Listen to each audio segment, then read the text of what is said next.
자, 지난주에 여러분들이 뭐, 책적이 뭐라고? 제아야? 그래도 내 길을 갈래 했나? 누가 뭐래도 내 길을 아, 누가 갈래. 뭐래도 내 길을 갈래. 우리가 그 책을 읽고, 토의를 했습니다. 그 책이 진로에 관한 책이었기 때문에, 쌤이 여러분들에게 두 가지. 첫 번째는, 직업 하나를 정해서 그 직업에 대해서 조사하고, 그 내용을 바탕으로 그 직업을 소개하는, 그런 글을 써보자라고, 한 가지고, 하고, 또 한 가지는, 나 자신에 대해서 탐구하고, 자기 자신에 대해서, 써보는 그런 글 쓰기 두 가지 얘기를 했었는데, 나 자신에 대한 탐구 같은 경우는 자기 자신을 들여다보는 것이 더 중요하기 때문에 그걸 뭐 이렇게 글로 표현한다. 물론 이제 그걸 글로 표현하는 경우가 있어. 그리고 그 자기소개서라는 그러한 또 글쓰기 양식이 또 이렇게 있어. 그래서 여러분이 나중에 이제 뭐 취업을 하거나 아니면 뭐 진학을 할 때 자기를 이렇게 소개하는 어떤 그런 글쓰기 부분이 있는데 자기소개서 쓰기를 쌤이 얘기했던 건 아니고 그냥 자기 자신에 대한 탐구기 때문에 나에 대해서 글 쓴 거는 그냥 발표만 하고 특별히 그 글에 대해서 합평하진 않겠습니다. 그 글은 그냥 발표할 거야.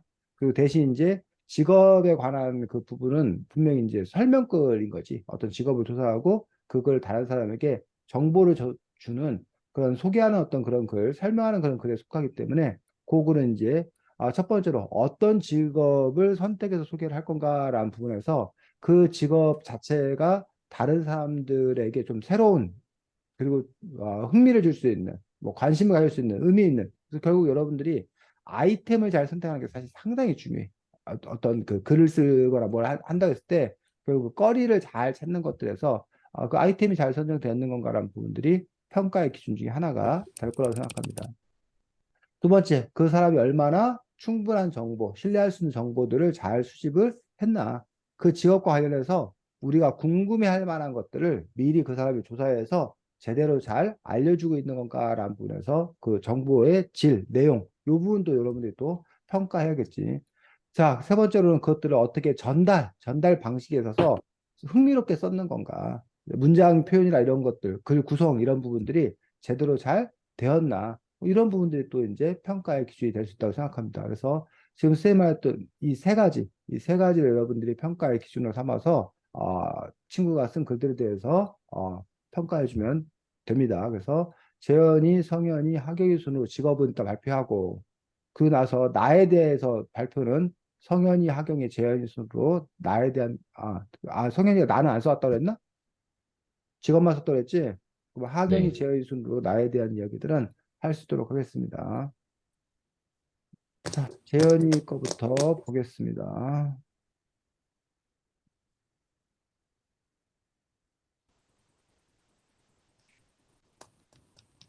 자, 재현이는 심리학자에 대해서 소개하는 걸 썼습니다. 들어보겠습니다. 24시간 동안 사람의 마음을 읽어내고 거기에다 돈까지 받을 수 있으면 얼마나 행복할까? 그래, 심리학자라는 직업이 매일 하루도 빠짐없이 모든 힘을 인간이 무언, 왜, 어떻게 특정한 행동 또는 말을 했는지에 쏟을 수는 없다. 적어도 절반은 그렇다. 그런데 다른 절반은 나 말고 다른 이름도 모르는 한 번도 만나본 적도 없는 사람이 이미 읽어내기에 성공한 것들에 대해서 열심히 읽고 또 읽어야 한다. 물론 안 그런 직업을 찾기는 어렵겠지. 심리학자는 평범한 직업이 아닐 수밖에 없다. 선생님은 가르침을 전달하고 과학자, 수학자, 발명가, 작가 등은 이 가르침을 이용해 새로운 것을 창조하거나 전에 몰랐던 것을 발견한다. 노동자와 운동선수는 몸을 사용해 경제와 문화를 발달하고 은행가와 공무원, 사업가는 사회 발전에 직접적인 영향을 준다. 의사는 이 모든 일들이 작동을 잘 하도록 모두의 건강을 지켜 구조를 잡아준다. 예술가는 자기 자신을 표현함을 통해 어떤 다른 사람도 동시에 자신을 발견하게 될 수 있는 기회를 제공한다.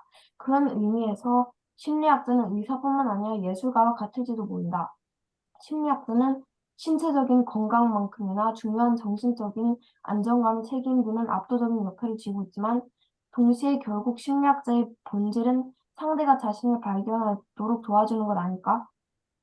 마치 예술가처럼. 하지만 예술가와 심리학자의 다른 점은 예술가는 자신의 초점을 두는 반면 심리학자는 오로지 너에게 마인드를 기울인다는 것이다. 나와 아무런 관심이 없는 매일 색다른 사회의 여러 구성원과 오로지 그 사람만에 대한 뜻깊은 이야기를 나누고 그 사람만이 가진 인간성을 관찰하는 심리학자만의 심리는 과연 어떤 것일까? 물론 소득을 얻는 것이 주요 사항이긴 하겠지만 심리학자는 상대에게 깊이 빠지는 것 자체가 하는 일이다. 그렇기 때문에 아무리 노력해도 상대가 느끼는 감정과 경험하는 삶의 행복과 고통을 그대로 흡수하지 않는 것은 굉장한 정서적인 힘이 될 것이다. 어떻게 보면 그것을 이겨낼 수 있는 준비를 해야 하는 것이 심리학자가 되기 위한 가장 어려운 고난이다. 하지만 어쩌면 그것을 진정으로 즐기고 그것을 통해 만족감과 인간에 대한 이해를 끄집어낼 수 있는 특별한 사람만이 심리학자가 될 수 있는 것이 아닐까? 네, 수고했습니다. 재야. 선생님, 저 눈이 너무 간지러워서 세수 좀 하고 오면 안 될까요? 야, 재현이 글에 대해서 평가를 했더니 세수하러 간다면 어쩌라는 거야, 지금. 빨리 갔다 와. 아니, 지금, 성현이, 갔다 와, 재아야. 눈이 먼저지. 성현이,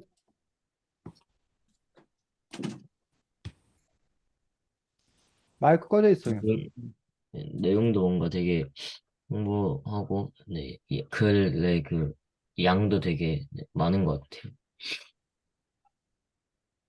하경이, 제가 잘못 쓴 것 같은 생각이 많이 들었고요. 응, 그리고 되게 뭔가 심리학자라는 직업에 대해서 그 직업이 하는 일만 설명한 것이 아니라 그 직업의 정의, 이 직업은 과연 예술가일까 이런 문장들과 앞에 24시간 동안 사람의 마음을 읽어내고 거기에다 돈까지 받을 수 있으면 얼마나 행복할까 등 이런 흥미를 유발할 수 있는 요소도 있어서 재밌었어요. 응. 자, 하경아, 네가 잘못 네? 썼을 수도 있겠지만 거꾸로 재현이가 잘못 썼을 수도 있는 거 아니야? 왜 너는 그럴 리는 없어요. 그럴 리는 없어? 왜? 왜 그럴 리는 없어? 자, 지금 보면 재현이가 심리학자라는 직업에 대해서 소개하는 글을 썼는데 재현이가 이제 지난주에 수업을 안 왔다고 안 온 결과 이제 숙제를 재현이 나름대로 이제 해석을 한 거야. 그래서 이제 물론 뭐 이 특별히 이렇게 선생님이 딱 그 이렇게만 써야 된다라고 정해준 건 없었어. 근데 어쨌든 선생님이 기대했던 것과는 좀 다른 양상의 글들을 써왔어. 그래서 선생님은 그냥 아까 처음에 선생님이 그 기준에 대해서 얘기한 것처럼 요 직업 세계에 대해서 다른 사람에게 설명해주는 직업에 관한 정보를 수집해서 직업을 설명해주는 그런 글을 쓰자라고 이야기를 해서 정보 전달이라는 부분에 더 이제 선생님이 초점을 둬갖고 사실 과제를 낸 건데 재현이가 그 부분을 놓고 봤을 때 이 글에는 심리학자라는 직업에 대한 정보 전달의 기능이기보다는 심리학자라는 직업에 관한 재현이의 깊이 있는 생각이 담겨 있는 글인 거지.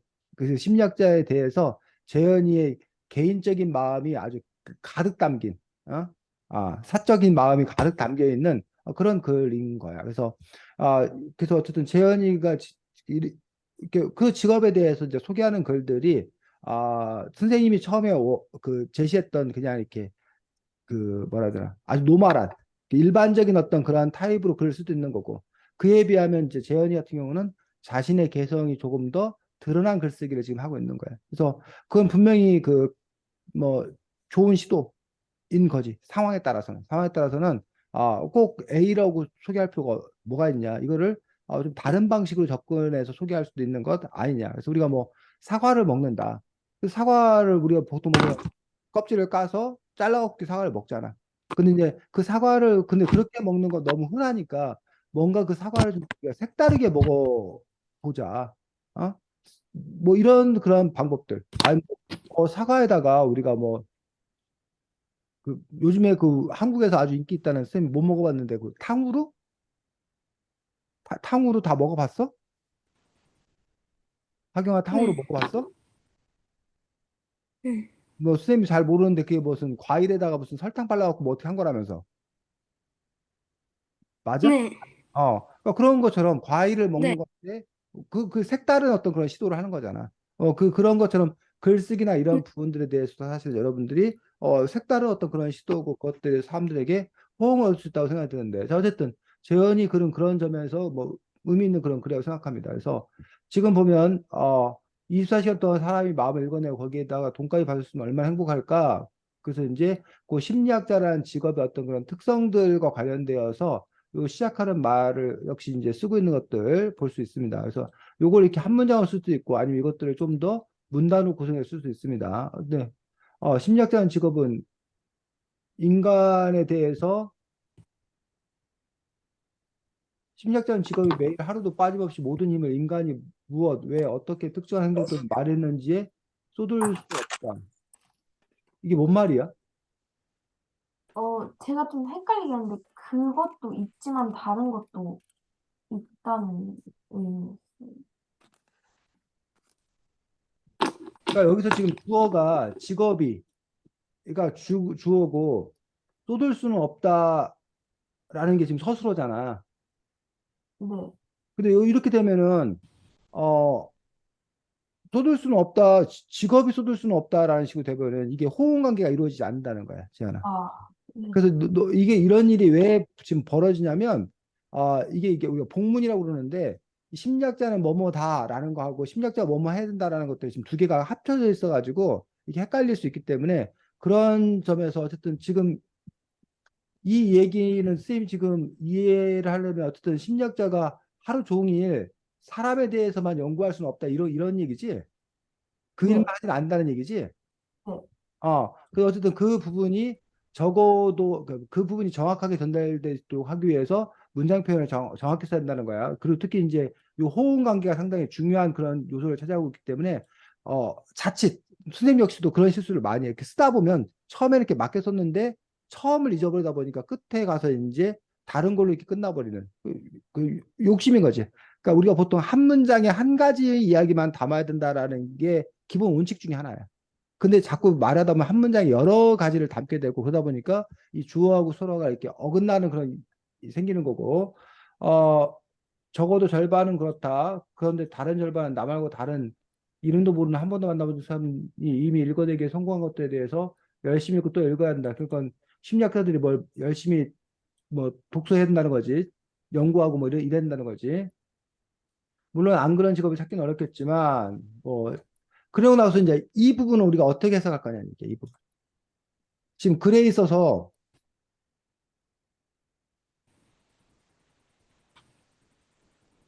요만큼을 차지한 부분. 그러니까 글 양으로 치면 한 3분의 1 정도를 차지하고 있는 이 부분이 사실은 누구에 관한 게 아니야? 심리학자가 평범직업이 아닐 수밖에 없다 하면서 이제 다른 직업에 관해서 전체적으로 이렇게 써주면서 심리학자와 견주기에서 써주고 있는 것들이란 부분에서 좋으나 또 다른 평가로는 과하다 볼 수 있는 거야. 그러니까 이 글이 심리학자에 대한 어떤 그런 정보를 전달하기 위해서 다른 직업과 달리 심리학자가 특별하다는 것들을 얘기하려고 하는 건데, 근데 이제 그런 점에서 이제 뭐 아까 뭐 선생님은 이렇고 뭐 누구는 이렇고 노동자 운동소 이렇고 이런 식으로 해서 다양하게 들어줘서 직업 전체를 조망해 주는 거는 이거 자체로서는 의미가 있어. 근데 원래 너가 초점을 맞춰서 쓰려고 했던 것들이 심리학자라는 어떤 그런 부분들이 그런 부분의 그 집중도에 비하면 요 나머지 것들이 너무 이렇게 산만해지는 어떤 그런 경향이 있을 수 있다는 거예요. 그래서 이제 이것도 이제 평가가 좀 달라질 수 있어. 이 심리학자에 관한 이야기를 하면서 직업의 세계 전반으로 지평을 넓혔다. 그렇기 때문에 오히려 사람들에게 풍부한 읽을 거리를 준다는 점에서 좋은 글이다. 라고 평가할 수도 있어. 근데 또 다른 쪽에서는 심리학자면 좀 심리학자에 집중해서 심리학자에 대한 정보를 얻으려고 내가 이걸 읽고 있는데 너무 이렇게 산만하게 너무 가지치기 됐다. 너무 뻗어나갔다. 라는 부분에서 이제 그 적당함, 그 적당함의 그 정도가 어디냐. 그 심리학자라고 심리학자 얘기만 하려는 법은 없기 때문에 그 부분에서 어쨌든 그 확장을 해 나가야 되는데 그 확장의 정도를 어디까지 할 건가라는 부분을 볼 수 있는데 어쨌든 지금 전체적으로 놓고 봤을 때 이 글의 어떤 그런 사이즈에 놓고 봤을 때 심리학자는 사람에 대해서 연구한다. 심리학자는 뭐 읽는 직업이다. 그 두 가지, 두 문장, 두 가지 얘기를 전달하고 있고, 세 번째가, 심리학자는 의사뿐만 아니라 예술가 같은 역할을 한다라는 어떤, 그것도 이제 비유적인 표현인데, 그러니까 정신적인 안정감을 책임지는 역할을 한다. 요 얘기지. 정보를 주는 것들이. 그 다음에 이제 그 상대가 자신을 발견하도록 도와주는 일을 한다. 뭐 이런 거 정도가 이제 심리학자에 대한 어떤 그러한 정보를 주고 있는 것들을 볼 수가 있습니다. 그래서 그 부분에서 어쨌든 쌤이 지금 재현이한테 얘기해주고 싶은 것들은 그 전체에 있어서 내가 중심을 어디다 잡을 거냐. 그리고 이제 어떤 목적으로 쓸 거냐에 따라 좀 달라지는 어떤 그런 그 부분이기 때문에 처음에 내 글의 성격 규정 자체를 사실 잘 하고 이 얘기를 내가 어디까지 뻗댈 거냐라는 부분에서 그 범위의 정도가 결국은 뭐에 집중할 거냐라는 부분에 따라서 달라질 수 있다는 것들, 그 점을 생각하면 될 거고, 어, 선생님, 심리학자가 저 화장실 좀 한 번 갔다 와도 될까요, 갔다 지금? 왔다 와. 심리학자가 어쨌든 그 상대의 느낀 경험과 감정, 그래서 굉장히 정서적으로 힘이 들 거다라는 점에서 심리학자가 갖고 있는 어떤 그런 특징 부분들 또는 그로 인한 어떤 그런 난점들, 아니면 그래서 어떤 사람이 심리학자가 돼야 되는 건가에 대해서 이야기를 하고 있는 거고, 또한 정보를 주는 그런 일들이라고 생각합니다. 근데 어쨌든 지금 이 글이 재현이가 주관적인 자기 생각을 담아서 쓰다 보니까 사실은 이렇게 쉽게 읽히는 글은 아니에요.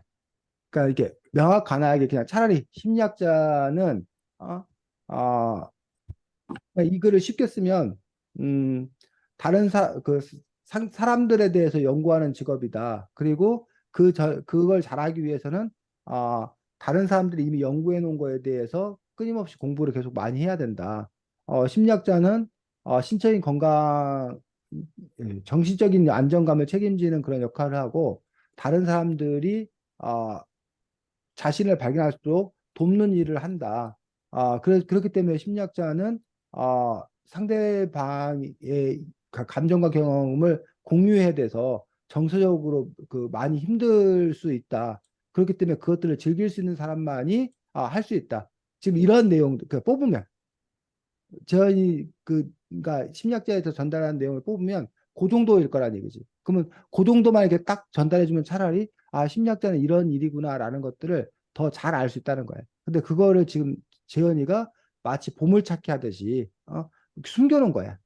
다른 글 안에. 근데 이제 그 다른 글 안에 숨겨놓은 것들이 보물찾기의 재미를 느끼게 해주고 그 보물의 값어치를 더 빛나게 해주고 뭐 이런 거라면 훌륭한 좋은 거야. 근데 이제 가끔 이제 보물찾기 하다 보면 짜증나잖아. 에이 도대체 어디다 숨겨놓은 거야 막 이러면서 도대체 찾을 수가 없네. 막 이런 그런 부분들이 좀 이렇게 있는 거야. 그러니까 그런 점에 있어서 이제 그게 참 어려운 그 이야기야. 어디 순간까지가 재밌고 어디서부터 사람들이 짜증나게 하는 건가라는 부분들. 그래서 너가 그 심리학과 관련되어서 정보를 전달하려고 하는 그 부분들, 요 부분들을 나머지 요소들이 이것들을 더 빛나게 하기 위해서 쓰이는 정도까지 그 양이라던가 어떤 방식들 이런 것들이 적절하게 잘 조정되는 것들이 필요하다라고 생각합니다. 그래서 그게 이제 타고난 감을 갖고 있는 사람이 있어. 뭐 이렇게 막 자기가 계산하지 않아도 그냥 딱 했는데 저 사람이 딱 쓴 거 보면 그 자체가 좋은 어떤 그런 경우가 있어. 타고난 재능을 갖고 있는 거지. 근데 이제 요리사들도 그러잖아. 막 손맛 좋은 사람들. 뭐 특별히 계산하지 않았는데도 그냥 그 사람이 하면 그냥 뚝딱 맛있는 음식이 만들어져. 근데 이제 그렇게 되면 제일 좋고. 근데 그렇게 되지 않았을 경우에 우리는 보통 이른바 매뉴얼이라는 게 있어가지고 계량을 해서 뭐 몇 숟갈 뭐 몇 스푼 넣으면 어떤 맛이 나온다라고 하는 어떤 그런 부분들처럼 그럼 이제 글쓰기에서 우리가 이제 연습하는 어떤 그런 부분들은 그 정도의 어떤 그런 그 매뉴얼 레시피 뭐 이런 것들을 배우는 거지 사실은. 그래서 어느 정도를 써줘야겠다. 그래서 그거에 대해서 자기가 이제 의도적으로 의식적으로 쓰는 노력들 이런 부분들이 좀 이렇게 필요하지 않나 싶습니다. 어쨌든 재현이 뭐 늘 얘기하지만 자기의 어떤 그런 생각들 특히 이제 뭐 요 직업에 관해서 아까 요거 뭐 선생님이라든가 뭐 이런 것들에 대해서 자기 나름대로 어떤 각 직업의 특성들을 뭐 이렇게 해석해 본다던가 뭐 이런 부분도 이 글 외적으로 어쨌든 또 아주 흥미로운 또 접근이었습니다. 좋습니다. 네. 그런데 너가 그 재현이가 생각하는 심리학자가 어떤 사람이 심리학자가 자, 그러니까 너가 지금 이렇게 심리 상담가를 생각한 거야? 그러니까 우리나라에서 이른바 신경정신과 의사들. 그 네. 우리가 정신적 그 스트레스 받을 때 만나서 그 정신과 의사들 만나가지고 상담하거든. 그 사람들 얘기하는 거 아니면 심리학자라고 하면 보통 그 심리학 교수님들 해가지고 요 분들은 한 사람 한 사람을 보기보다는 그 인간의 심리에 대해서 연구하는 연구자들인 경우도 있거든. 근데 그 두 가지 지금 섞어놓은 거야? 아니면 재현이가 생각하는 심리학자는 어떤 걸 생각하고 지금 얘기한 거야? 그냥 좀 섞어놓은 것 같아요. 음, 그렇구나. 그래서 선생님은 그냥 보통 심리학자 하면 보통 이제 그 대학에서 심리학을 연구하는 사람들, 연구자로서의 심리학자를 더 많이 생각했고, 그래서 뭐, 그러니까 심리학에 관한 각 개개인의 어떤 그런 문제이기보다는 인간의 어떤 그런 심리 자체를 연구하고 그거를 이제 논문이나 책으로 이렇게 써내고 강의하는 그런 부분들을 선생님 심리학자라고 생각을 했었고, 반면에 이제 그, 뭐, 상담가? 상담가는 이제 한 개개인의 어떤 그런 문제들에 대해서 정서적으로 공감하고 그들에게 이제 조언을 하고 뭐 이런 그 심리 상담가들이 그런 부분들에서 물론 그 두 가지 나눠진지 모르겠지만 그 차원들로 생각해서 재현이가 얘기하는 심리학자가 뭘 말하는지 일단은 명확하지 않았고 선생님 생각에 그다음에 이제 그 선생님이 생각했던 부분들자는 이 직업이 어떤 직업이다라는 거 못지않게 그러면 이 직업 우리가 진로와 관련돼서 이번에 그 글쓰기 하는 거기 때문에 그래서 이제 이런 심리학자가 되기 위해서는 그러면 우리가 어떤 준비, 어떤 노력이 필요한 건가? 어떤 과정을 거쳐야 되는 건가? 또 심리학자라는 직업이 갖고 있는 특성은 특성 물론 썼어. 그다음에 뭐 그 외에 이제 뭐 연봉이라던가 아니면 뭐 장래 직업적 전망이라던가 이런 식의 어떤 그런 직업과 관련된 다양한 정보들 그런 정보가 있는 글쓰기를 선생님은 기대를 하고 좀 얘기를 했던 그런 측면이 있었는데 지난 수업에 안 왔어가지고 어쨌든 자기 나름의 어떤 생각을 가지고 심리학자에 대해서 열심히 잘 썼습니다. 수고했습니다. 다음에 성현이 거.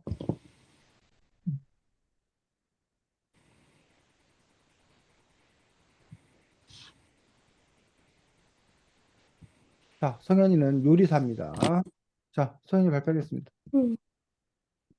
요리사는 다양한 식재료와 기술들로 고객들에게 맛있는 음식을 제공하는 직업이다. 그들은 식품의 선별, 조리, 그리고 섬세한 요리 장식을 중요시하며 식품의 맛과 품질을 유지하는 데 많은 노력을 한다. 요리사의 업무는 매우 다양하다. 어떤 요리사는 프렌치 셰프로서 고급 레스토랑에서 정교한 요리를 만들고, 다른 요리사는 베이커로서 신선한 빵을 구워내는 역할을 한다. 또한 페스트리 셰프는 달콤한 디저트를 만들고, 양식, 일식, 중식, 한식 등 다양한 요리사들은 각각의 요리를 전문적으로 제공한다. 요리사가 되기 위해서는 요리예술학교나 전문적인 요리 교육을 받는 것이 일반적이며, 이러한 교육을 통해 음식 조리 기술, 식재료 다루기, 음식의 안전한 조리, 그리고 서빙 기술 등을 배운다. 또한 실습 경험이 요구되며 요리사는 주방에서의 스트레스 관리, 창의성, 고객 서비스 능력, 그리고 위생 규정 준수에 능숙해야 한다. 요리사의 일은 종종 힘들고 스트레스가 많을 수 있지만 그들은 맛있는 요리를 통해 사람들에게 기쁨과 만족감을 제공하며 음식이 우리 생활에서 얼마나 중요한 역할을 하는지 상기시켜준다. 요리사는 우리의 일상에서 필수적인 존재 중 하나이며 그들의 열정과 노력에 감사를 전한다. 음, 재현이.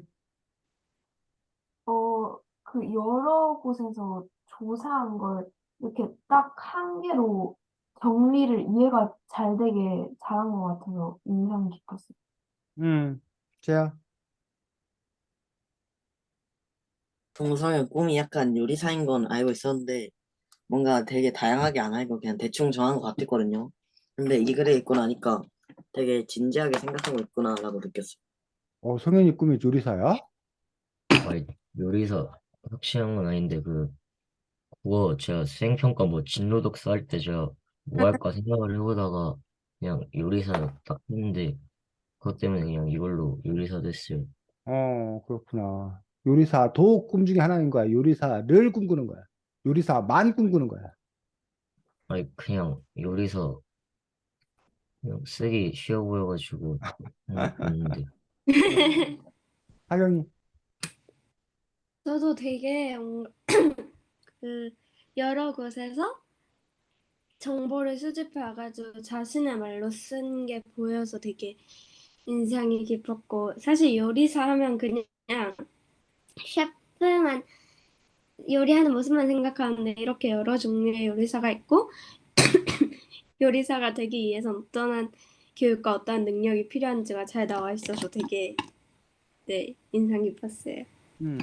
자, 그래서 지금 3월 정도 그 글 쓴 것들이 이제 아까 선생님이 그냥 지난주 과제에 대한 어떤 그런 의미 때문에 그런 점에서 이제 성현이가 과제에 충실, 과제 의도에 충실하게 맞춰 쓴 겁니다. 그래서 재현이 글과 성현이 글의 가장 커다란 차이는 성현이 글에는 성현이가 빠져 있는 거예요. 재현이 글에는 재현이가 들어가 있는 거고.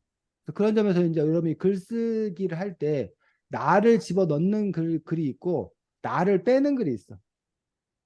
또 이제 나를 집어넣는데 전면적으로 내가 등장하는 글이 있고 전면적으로 내가 등장하지 아니하고 내 얘기인데 마치 객관적인 남의 이야기인 것처럼 쓰는 그런 경우도 있어.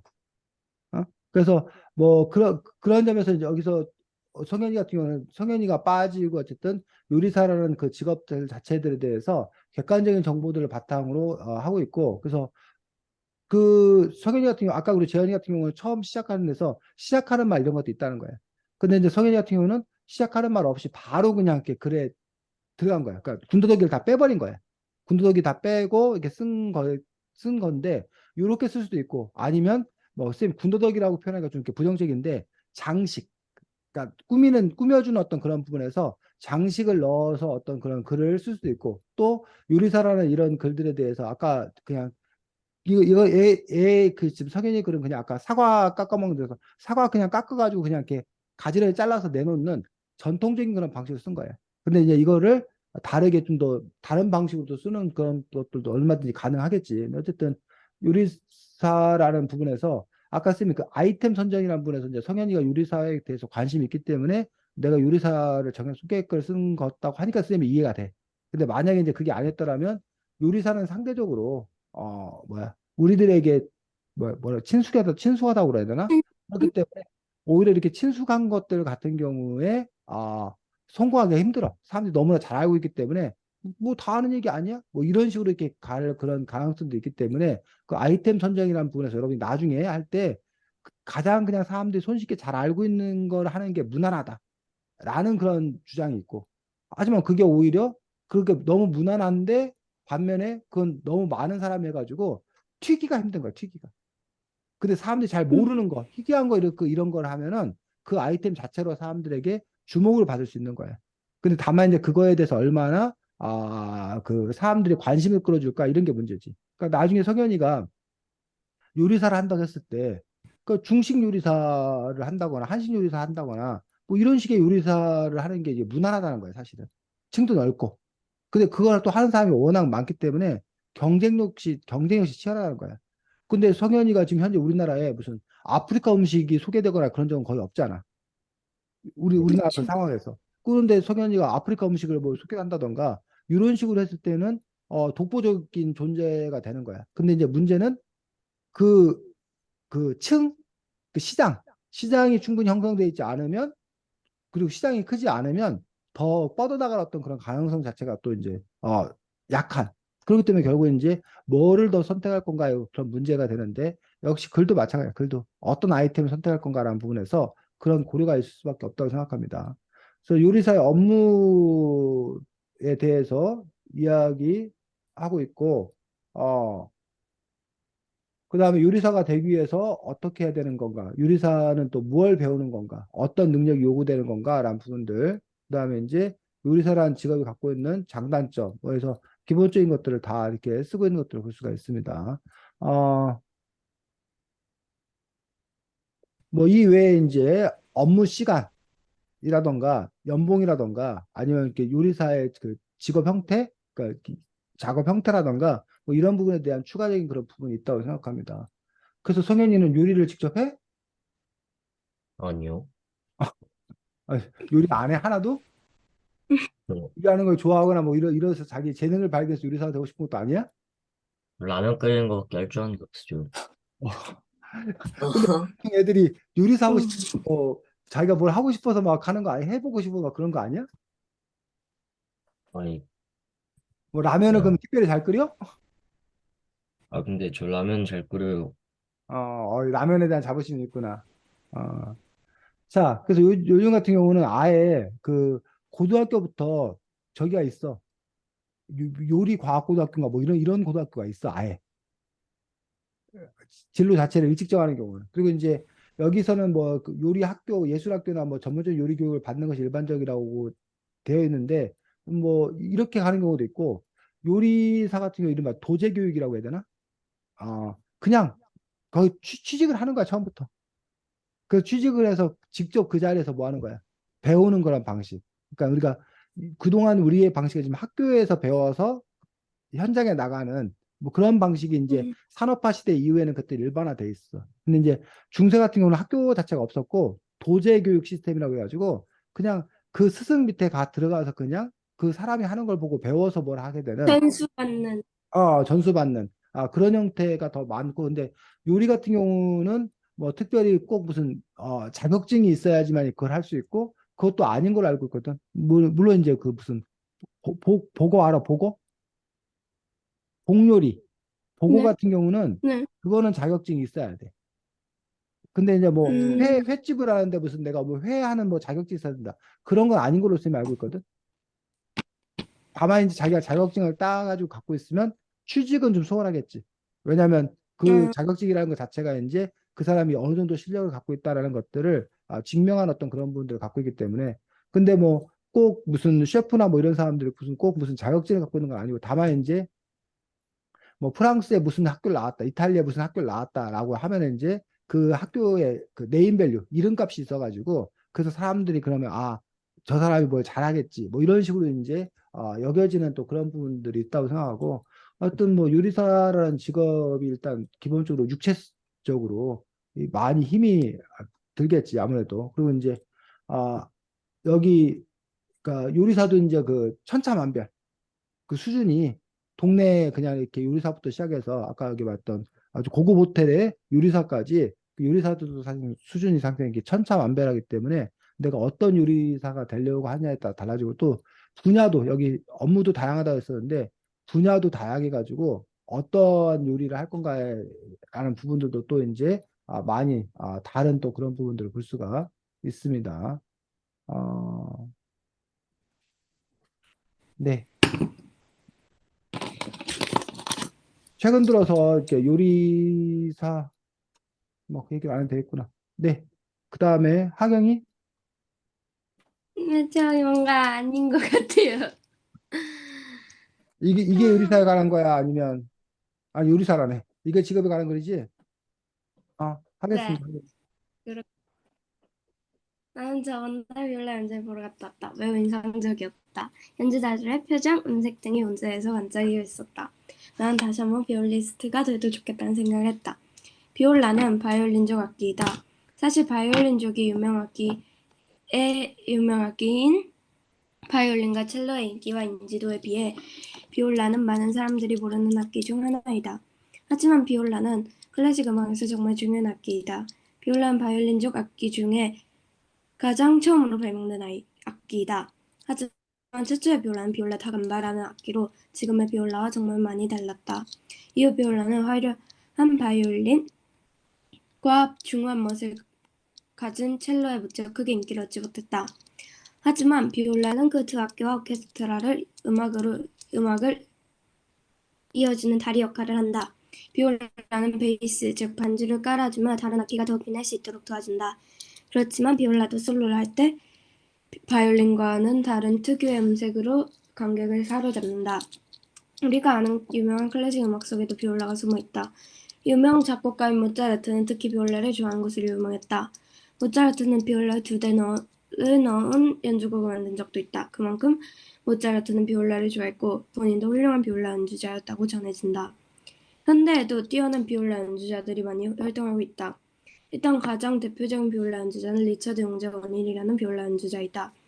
리처드 용재원은 6.25 전쟁으로 고아가 된 한국인 어머니를 입양한 아일랜드계 조부모님 사이에서 자랐다. 하지만 형편이 넉넉지 않았다. 하지만 엄청난 재능과 노력으로 줄리어드 스쿨에 장학금을 받으며 진학했다. 리처드 용재원은 뛰어난 실력으로 여러 상을 받고 여러 연주에 참여했고 2021년에는 그래미상을 받기도 하였다. 리처드 용재원은 자신이 어려운 어린 시절을 보냈던 만큼 무료로 악기를 가르쳐주고 어려운 아이들을 지원해주는 등 어려운 아이들을 돕는 일도 앞장서서 하고 있다. 우리나라의 유명한 연주자인 비올리스트 이한나가 있다.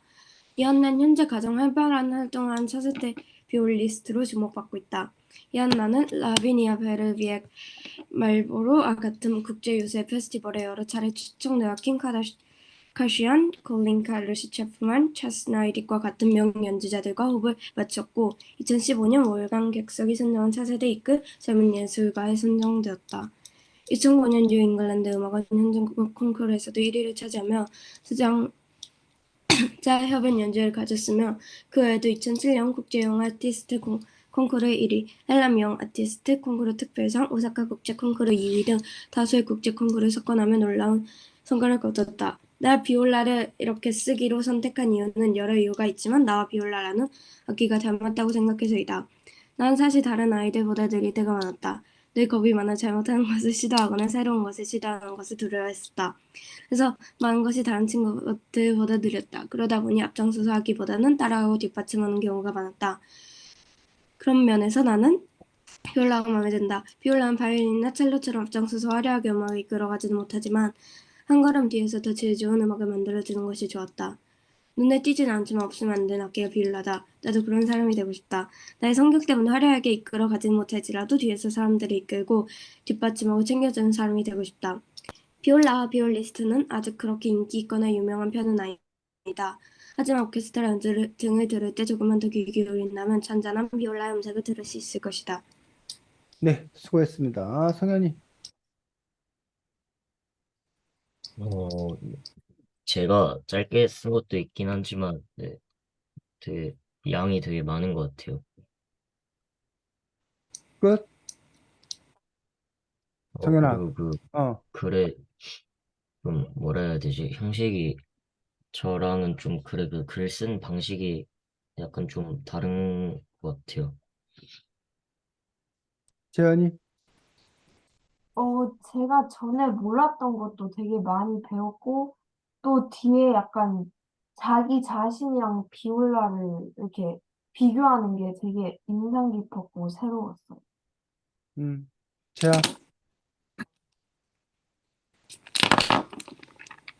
마이크 꺼져 있어, 재현.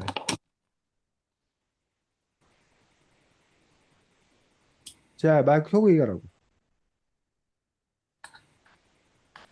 이거 글 보면은 약간 그 자신의 꿈을 얘기하는 건데 그 과거에 어떤 사람이 비올라를 잘했고 비올라는 이런 악기이다 막 이런 게 나오는데 다른 글들에 비해서 약간 비올라에 대한 역사책을 보는 것 같았고 그 자신이 그 존경하는 약간 그 비올리스트 이런 사람들을 쓴 게 인상 깊었어요. 자, 하경이가 비올리스트라는 직업에 관해서 이제 소개하는 글을 쓰면서 하경이도 역시 마찬가지로 성현이와 달리 자기를 드러내어서 이제 자기의 입장에서 비올리스트라는 직업에 대해서 이렇게 쭉 설명하고 있는 것도 볼 수가 있습니다. 그래서 그러면서 이제 비올리스트에 대한 설명을 하다 보니까 필수적으로 비올라라는 악기에 대한 어떤 그런 설명들에 대한 비중들이 상당히 크게 차지하고 있고, 그 다음에 대표적인 어떤 그런 비올리스트로서 뭐 리처드 용이라고 이한나 이한나라는 그런 그 음악가를 이렇게 소개하는 비올리스트를 소개하는 어떤 그런 방식인데 실제로 어떤 그 직업을 소개하는 그 부분에서 그 직업의 대표적인 어떤 그런 인물을 소개하는 것을 통해서 그 직업을 더 쉽게 이해할 수 있도록 하는 것들도 방법들 중에 하나입니다. 그래서 마지막에 가서 이제 내가 비올라를 선택한 이유에서 자신이 아예 이렇게 전면으로 이렇게 드러 나와서 쓰고 있고 마지막에 가서 이제 그 마치는 말까지 이렇게 쓰고 있는 것들을 볼 수 있습니다. 그래서 글의 전체적인 뭐 처음 가운데 끝 뭐 이러한 그 구성을 갖추고 쓰고 있습니다. 근데 이제 이 하경이 글 같은 경우에 특징들이 비올리스트라는 그런 그 부분에서 비올라는 악기에 대해서는 이야기 많이 하고 비올라라는 비올리스트의 처지 이런 부분에 대한 이야기들에 대해서는 기본적으로 얘기했었는데 그 외에 그러면 이제 뭐 비올리스트가 되기 위해서는 뭐 어떠한 과정을 뭐 밟아야 되는 건가 또 이제 비올라는 악기가 악기를 잘할 사람은 잘할 수 있는 사람들은 또 이렇게 어떠한 재능이라고 해야 돼 어떤 능력이 필요한 건가 그래서 뭐 레슨을 열심히 받아야 되는 건지 뭐 하는 건지 뭐 이런 부분에 대해서 역시 이제 그리고 비올리스트가 되었을 때 정말 이렇게 비올리스트는 비올라만 연주하는 건가 아니면 뭐 다른 악기도 하면서 비올라를 같이 하는 건가 비올리스트 같은 경우는 이제 어쨌든 기본적으로 대부분이 그 관현악단 이런데 그 속해야 국립관현악단이라든가 뭐 시립관현악단이라든가 이런데 속해야 먹고 사는 거야 기본적으로 그 직업 그런 경우가 많은데 들어 보면 비올라는 레슨을 받는 애들이 많지 않으니까 바이올린이나 음, 첼로처럼 음, 관현악에 들어가고 아니면 비올라를 하시는 분들 중에서도 이제 레슨으로 수입이 비올라로는 안 되니까 음. 바이올린을 연습을 하셔서 바이올린 레슨을 하시는 분들도 많으세요. 그렇지. 그러면 하경이가 바로 어쩌면 그런 팁을 우리가 알려줘야지. 그래서 그들이 살아가는 그 직업이 있기 때문에 직업이 그 요소라는 것들 중에 하나가 어쨌든 생계 유지라는 부분도 상당히 중요한 부분이고 또 그 직업을 선택할 건가 말 건가 결정하는 부분에서 그러한 상황들이 있는 거지. 그리고 이제 비올리스트로 인정받기 위해서는 또 어떻게 해야지 비올리스트로 인정을 받는가 이렇게 콩쿠르나 이런 데 나가서 수상을 하는 걸 통해서 비올리스트로 인정을 받을 수 있는 건가 뭐 등등 아니면 뭐 대학 진학 같은 경우에 실기 레슨이 비올리스트로 실기 시험을 봐갖고 대학을 지나가는 어떤 그런 루트가 있는 건가 그렇지 않은 건가 등등의 어떤 그런 추가적인 그런 정보들이 더 있었으면 좋겠다라고 생각을 합니다. 그래서 아까 선생님 성현이 요리사 할 때 얘기했던 얘기가 똑같이 적용되는 거야. 아, 비올리스트를 택한 사람이 없기 때문에 오히려 다른 사람도 안 하는 거 내가 하니까 또 특별하고 뭐 이렇게 할 수 있어. 하지만 아까 하경이가 비올리스트를 배우려는 사람들이 또 별로 없다 보니까 시장 자체가 또 적어가지고 뭐 자기가 이른바 생계를 꾸려나가 살기에는 또 이렇게 어려운 뭐 그런 또 부분들도 있는 거지. 이렇게 늘 양면성들을 가지고 있다는 점들에 대해서 이야기하고 있는 또 볼 수가 있습니다. 그래서 어쨌든 뭐 그 비올리스트가 그럼 바이올린이나 첼로를 택하지 않고 비올라를 택하는 이유는 뭔가? 그 사람들이 왜 그 비올라 자체의 악기의 매력을 느껴서 택하는 건가? 아니면 바이올린이나 첼로리스트가 되고 싶었으나 거기는 사람들이 많고 하다 보니까 어쩌다가 넌 그럼 이거 해라 해가지고 그 그걸 접하게 되고 아니면 떠밀려 갖고 하게 되는 어떤 그런 경우들인가? 뭐 이런 부분에 대해서도 우리가 사실은 좀 더 이렇게 따져볼 필요는 있겠지. 그래서 사람마다 또 제가 다를 거야. 처음부터 좋아서 하는 사람도 있고, 어떻게 하다 보니까 떠밀려 되는 사람도 있고. 그래서 선생님 같은 경우에 이제 대학에 선생님이 교대로 졸업을 했는데, 교육대학교에 또 과라는 게 있어, 과가. 거기 보면 뭐 윤리교육과, 뭐 국어교육과, 수학교육과, 사회교육과, 영어교육과 쭉 있어. 근데 이제 대학은 들어가 놓고, 우리는 과를 먼저 지정하고 들어가지 않아. 대학을 들어간 다음에 그 대학에서 이제 자기들이 저기를 써야 돼.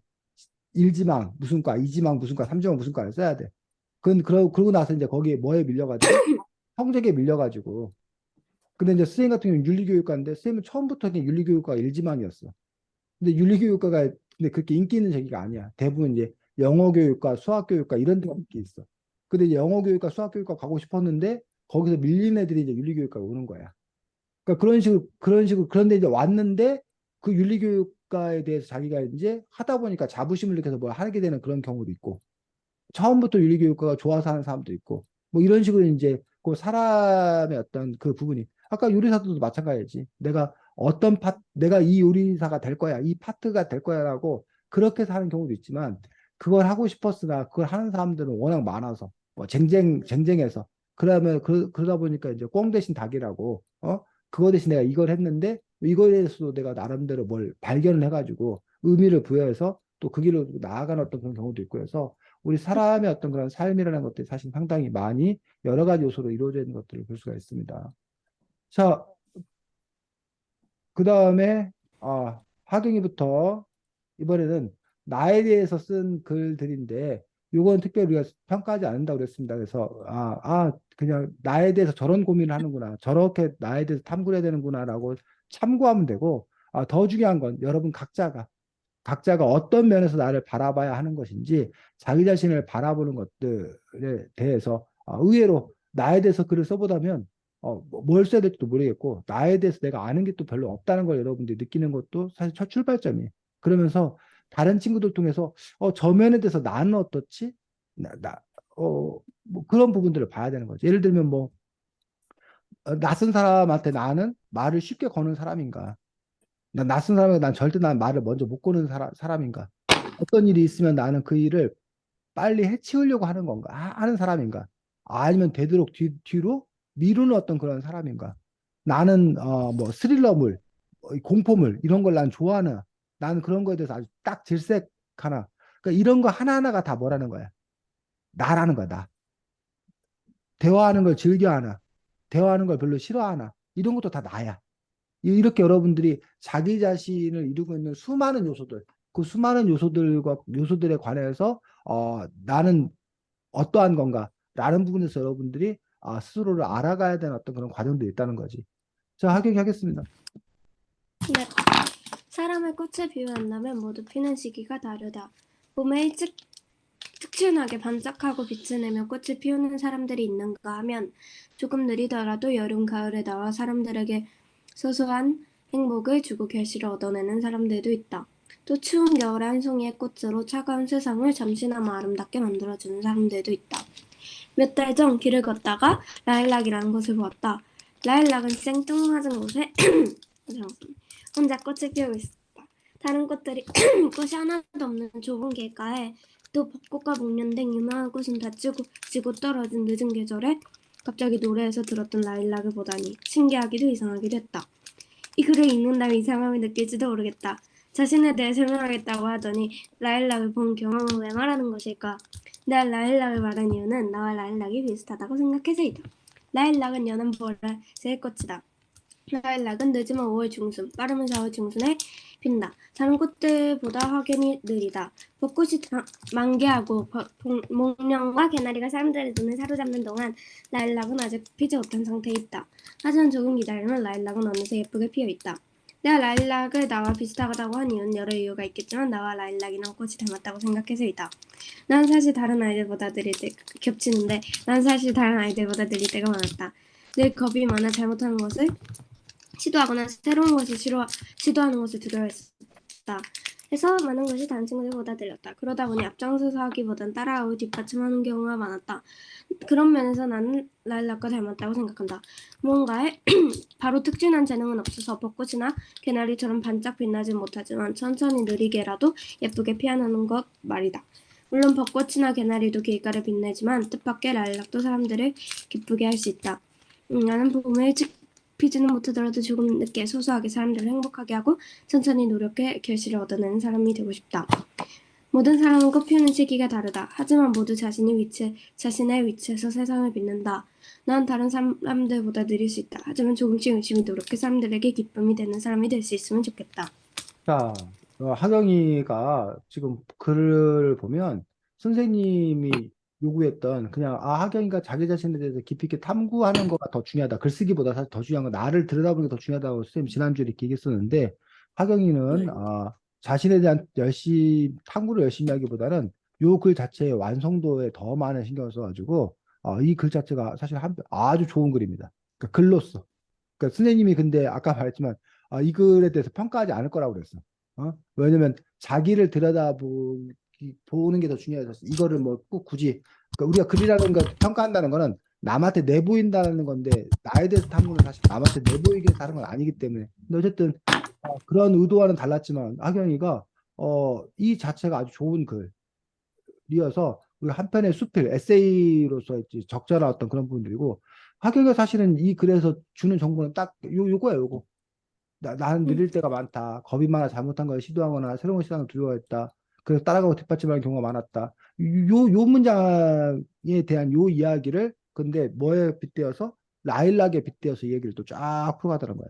아까 위에서도 사실은 이제 하경이가 비올라에 대해서 얘기하면서 결국은 근데 그게 같잖아.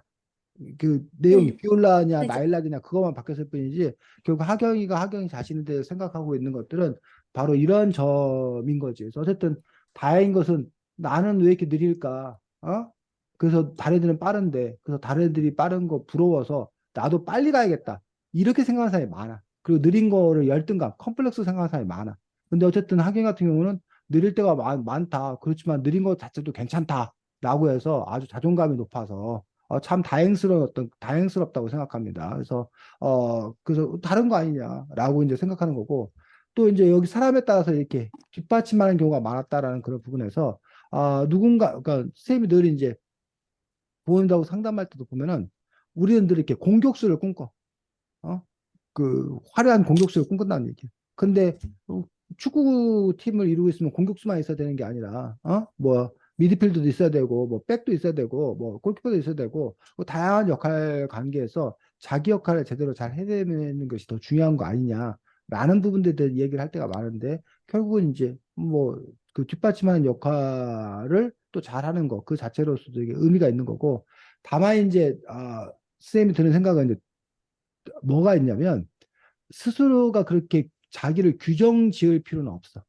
그러니까 학연이가 느리다 또는 뭐 난 뒷받침하는 게 나랑 어울리다라고 규정 지을 필요가 없다고 하는 것들이 첫 번째는 변해.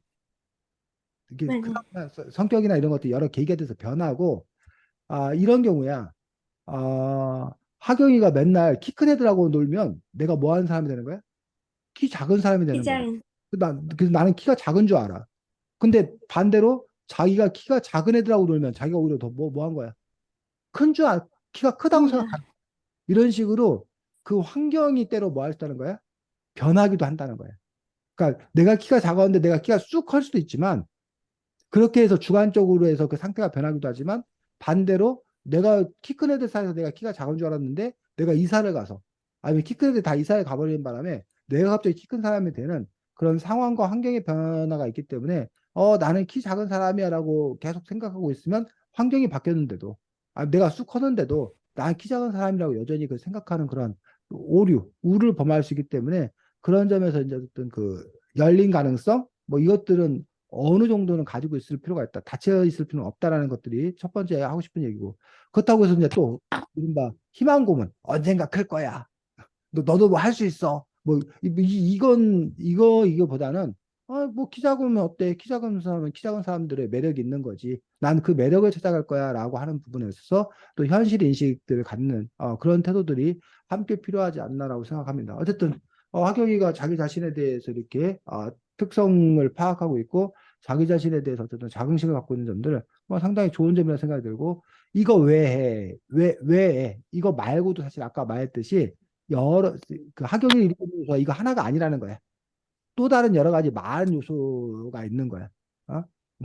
또 학경이는 뭐 이렇게 조용조용하게 뭘 일을 처리하는 걸 좋아하는지 아니면 막 좀 이렇게 활발하게 막 뭘 하는 것들을 좋아하는지 아니면 어떤 약간의 어떤 그런 실현 이런 거 있었을 때 그걸 난 도전하려고 하는 어떤 그런 스타일인지 아니면 나는 그냥 조금의 실현도 난 싫어. 난 그래서 늘 안전빵.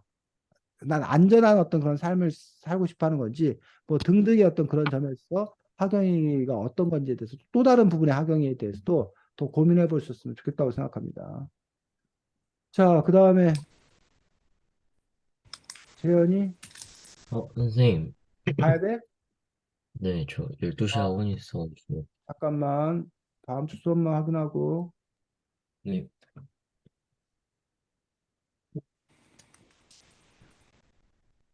형이 주말인데도 바쁘네. 형현아, 주말에는 뭐 이렇게 옛날에 무슨 그런 광고 했었는데, 뭐 일요일은 뭐 내가 요리사, 뭐 짜짜로니가 짜파게티인가 무슨 아빠가 그 요리하고 뭐 성현이랑 요리랑 네가 요리사를 해. 다음 주에 책이 있지만 없는 아이들이라는 책입니다. 있지만 없는 네, 아이들이라는 책이어서 그 책 갖고 다음 주에 보겠습니다. 성현이는 먼저 잘 가시고 안녕히 계세요. 대현이 보겠습니다. 나를 설명하려고 하면 나는 굉장한 내적 갈등을 겪는다. 길게 말하는 것을 끔찍히 싫어하는 실용적이고 철저한 내성적이고 고집스러운 나는 최대한 간단하게 줄일 방법부터 생각하고 있을 게 뻔하다.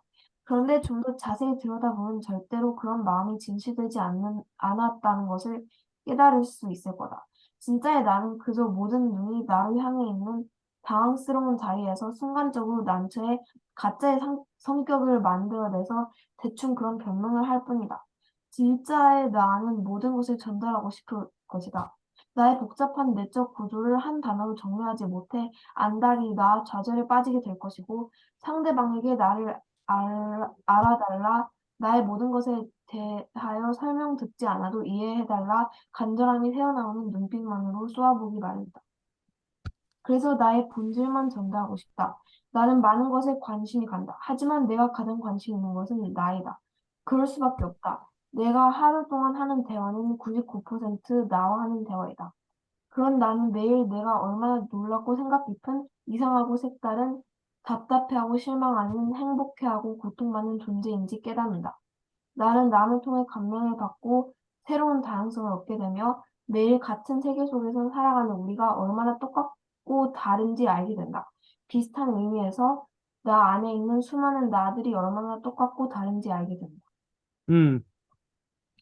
자, 재현이 글만 봐도 재현이가 말하고 있는 그 복잡하고 다양한 나아가 느껴집니다. 그래서 그 것들이 이제 두 가지라고 생각합니다. 하나는 재현이 갖고 있는 특성, 재현이 본래 자체가일 수도 있고 또 이제 그 재현이가 지금 현재 이제 여러분들이 중학생 우리 시기, 청소년 시기가 이른바 흔히 말하는 그 사춘기였던 그런 시기로 돌아가면서 한참 자기의 정체성을 찾아가는 어떤 그런 시기이기 때문에 그런 점에서 오는 복잡성, 혼란, 다양함 뭐 이런 것도 있다라고 생각이 들고 그 가짜의 성격을 만들어내서라고 하는 그런 부분에서 사람이라는 것 자체가 사실은 그런 것 같아. 그러니까 그런 그 여러 가지 모순된 욕망을 함께 가지고 있어서 그 어떤 것들이 이게 표출되느냐. 그래서 사실은 이렇게 일관되게 표출되는 그런 사람들도 있지만 그 안에 것들이 사실은 이렇게 다양한 여러 가지 가면들이 그때그때마다 이렇게 달라지는 어떤 그런 경우도 있기 때문에 뭐 그런 점에서 이것 자체가 사실은 자기 자신일 수 있다라고 생각이 들고 또 선생님이 처음에 말하는 걸 끔찍이 싫어하는 그 길게 말하는 걸 끔찍이 싫어하면서 이건 또 뭔 얘기지? 그래서 길게 글을 쓰는 것만 좋아하는 건가? 그래서 그러니까 언어 그 소리 언어에 대해서 싫어하고 대신 뭐 글을 쓰는 것들을 더 즐겨하는 건가? 그럴 수 있거든. 그래서 이제 글은 잘 쓰는데 말은 잘 못하는 사람도 있고 말 자체. 근데 말은 또 상당히 달변인데 그다음에 글을 또 잘 못 쓰는 사람도 있어. 근데 또 말과 글 또 그 양쪽이 또 다 되는 사람도 있고 그 사람마다 이제 그런 부분에서 또 이제 다른 또 이렇게 특징들을 갖는 경우가 있고 또 이제 뭐 아까도 쌤 얘기했지만 지금 수업에서는 쌤이 많이 떠들잖아. 근데 네. 쌤 조금 아까 산에 갔다 왔다 했는데 그 산에 가서 그 멤버들에서는 쌤이 제일 조용한 사람이야. 거기서 계속 쌤이 들어. 그 질문할 뿐이야. 그런 점에서 이제 위치 관계, 역할 관계가 어떠하냐에 따라서 다르기 때문에 여러분들이 또 다양한 역할 속에 자기가 경험을 해봄으로써 나라는 사람이 어떤 사람인 건가에 대해서 일관되어 있나 아니면 어떤 경우에 내가 편한가 아니면 뭐 최소한 그 역할을 내가 잘 수행할 수 있는 능력이 있나 뭐 이런 여러 분들의 그 여러 가지 모습들을 검토할 수 있으면 좋겠다고 생각합니다. 어쨌든 뭐 재현이가 자기 자신에 대해서 이렇게 끊임없이 많이 생각할 수 있고 그러다 보니까 어쨌든 뭐 글이나 이런 것들에 대해서 재현이의 또 그런 색깔들 이런 것들이 분명히 또 잘 드러나고 그래서 상대적으로 재현이가 미국에 있다 보니까 한국에 있었으면 재현이도 아마도 학원 열심히 다니느라고 나에 대해서 고민하고 그뭐 이럴 시간보다는 학원 다녀서 더 이제 그 하는 거에 더 뺏겼을 텐데 뭐 그나마 또 자기를 생각할 수 있는 시간이 많은 게 또 재현이에게는 또 긍정적인 영향을 주지 않나라고 생각합니다. 다음 주에는 아까 얘기했지만 있지만 없는 아이들이라는 그 책인데 그게 그 해외라네. 그 이주 노동자들의 아이들이어가지고 그 아이들이다 보니까 이제 우리나라에서 이제 있지만 존재하지만 없는 아이들처럼 이렇게 여겨지는 그 아이들의 어떤 그런 생생한 어떤 그런 이야기들인데 뭐 그런 책을 읽는 것들이 또 이제 어떤 의미가 있는지에 대해서 또 여러분 나름대로 또 한번 느껴보시기 바랍니다. 네, 수고 많았고 주말 잘 보내시고 다음 주에 보겠습니다. 안녕. 네. 음.